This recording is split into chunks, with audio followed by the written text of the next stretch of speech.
Well, Mike, I think it was a great fight tonight. I'm sure you're deflated with the loss, but overall, are you satisfied with the way you performed tonight? I mean, I didn't win. Ultimately that's why we do it. George was the better man. I felt good in there. Just got clipped. That's the way it goes. You go down and he locked up. He was very strong. He had a good grip. I was trying to fight his hands. Not a lot more you can say really. I felt good in there. Felt like that, when he took me down, I could get up when I wanted. I beat him up with some elbows off the back. I felt in control on the feet, but yeah, God bless him. Good for him. That's the way it goes. Your pre-fight talk is always fun, but and you said he's old and slow, but I thought at least in the first round his jab was kind of quick. I mean, did that surprise you? I mean, were you a little bit surprised by the way it came out? No, not really. I wasn't surprised. That's what I was expecting, I mean, he's always had good striking. No, nothing surprised me. Nothing surprised me other than that left hook that dropped me, of course. That was a big surprise.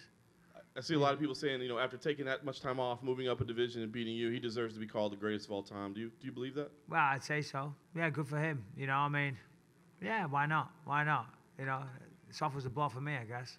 Hey, last thing for me, Mike. I mean, you said it right in there. You said, listen, you talked about retiring, but no, you're going to carry on. March date in London, is that appealing for you, or do you need a little time off? No, I don't need time off. I'm fine. I've got no injuries whatsoever. I'm not hurt at all. I've got a couple of little scuffs on my face, but nothing hurt me. But tonight was his night. Maybe March in London. Yeah, that sounds nice. We'll see. We'll see if I'm free. Hopefully I've got a few things lined up next year. But if I'm free, why not? I'm certainly not. Everyone said to me, "Oh, you didn't tap, Mike. That was great." I said, yeah, but I did get choked out on TV, so it's not really a good consolation prize. So I don't really want my last time in the octagon to be me getting choked out. So I'll be back in there again at some point. Hey, Mike. George said in the cage, I don't know if you heard him, you were standing right there. He said he saw a weakness in you watching on tape that, you were vulnerable to being hit on your left side there. Is that something that you were aware of and that you had worked to try to improve, or were you surprised when you heard him say it? No. I mean, good for him. I was confident in there.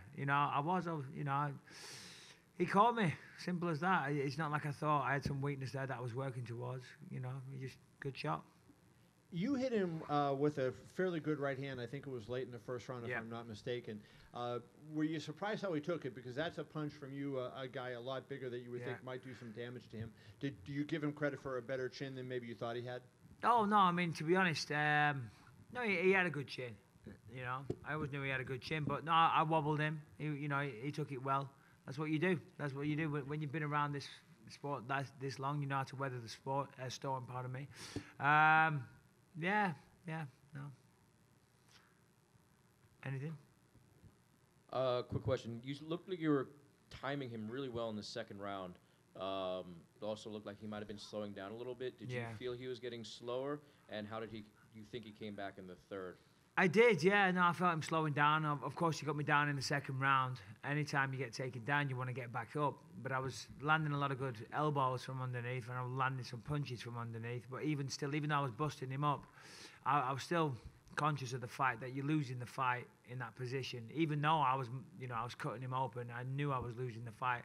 So I thought, right now it's time to get back up. So I felt very positive in the fact that, of course, he got me down, but I was able to get back up in the first and in the second when I chose. So yeah, maybe that confidence was my demise, maybe, but yeah. I did feel him slowing down a little bit, yeah. I could see it on his face, certainly when he started bleeding and things like that, yeah. Mike, this was obviously GSP's first middleweight fight. Did he feel like a middleweight in there to you? No, yeah, he looked like one as well. He looked huge. And I said going into this, I said he'd probably be the stronger man. He's one of those types of guys.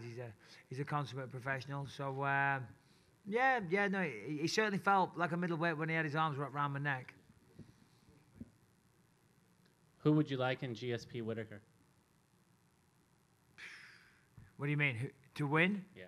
Oh, I don't know. Ooh. Of course, I'm going to say GSP, but probably not. Probably Whitaker. I'd beat GSP in a rematch, but God bless him, it's his night tonight. Good for him. I'm not taking anything away. He did well. He did great. Hi, Michael, over here. Is there anything about George that surprised you tonight?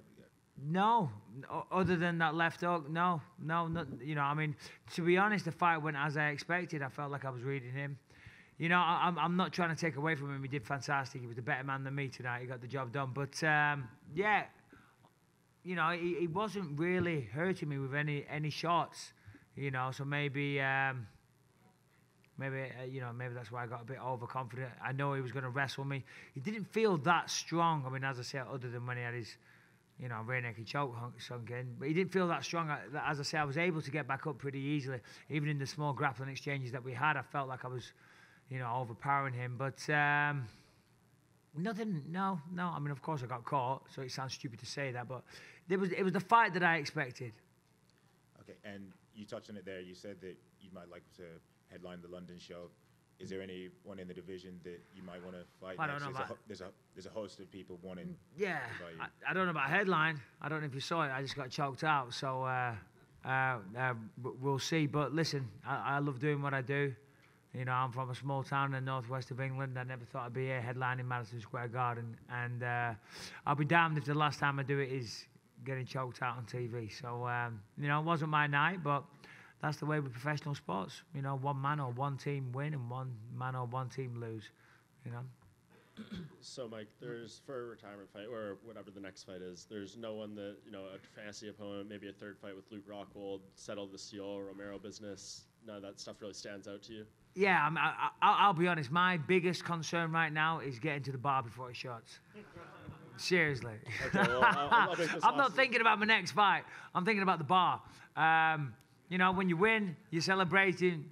Everyone's always like, oh, do you go out afterwards? I'm like, yeah, of course I do, because when you win, you're celebrating. And if you lose, you know, drown in your sorrows. And then you get really fucked up. Well, last thing from me then. Now that it's over, how would you kind of summarize your title reign? Of course, you win on short notice, you defend in Manchester, and then, you know, drop it tonight. But how will you look back on this when it's all said and done? You know, feels like yesterday I was champion of the world. You know, I mean, listen, I'm happy. I'm proud of what I've achieved in this sport. I really am. You know, I can't take that away from me. I mean, my kids are over there, and they just said, I thought you'd be more pissed off. And I'm like, listen, of course I'm pissed off. I'm crushed inside. I am. But also at the same time, you got to realize what's important in life. You know, I mean, this is what I dedicate my life to, but I do it for my children. I'm hearing we did over 1 million pay-per-view buys tonight from the top people, so that's good. You know, and that's why I do it. I do it to get paid. Now, first and foremost, I want to win. Of course I do. It's a nice little consolation prize. But to answer your question, I'm happy. I'm happy with what I've done. But, yeah, I'm crushed inside. But life goes on. Life goes on. You know, every time you fight, one man's going to win, one man's going to lose. That's what you sign up for. You can't cry like a little bitch. You know, I hold all respect to George. Well done. He beat me. I felt fantastic going in there tonight. I truly thought I was going to smoke him, and I didn't, you know, so well done. Michael, just, you know, towards the end of that last round when you getting submitted, was there any chance of you tapping? I don't know. I mean, he had a good squeeze. I don't think he'd give me a chance to tap. Maybe if he didn't squeeze so hard. I don't know. You know, he lived by the sword, died by the sword, so to speak, you know. But yeah, all right, well, that was the last question. Thank you all. Appreciate it. Go on then.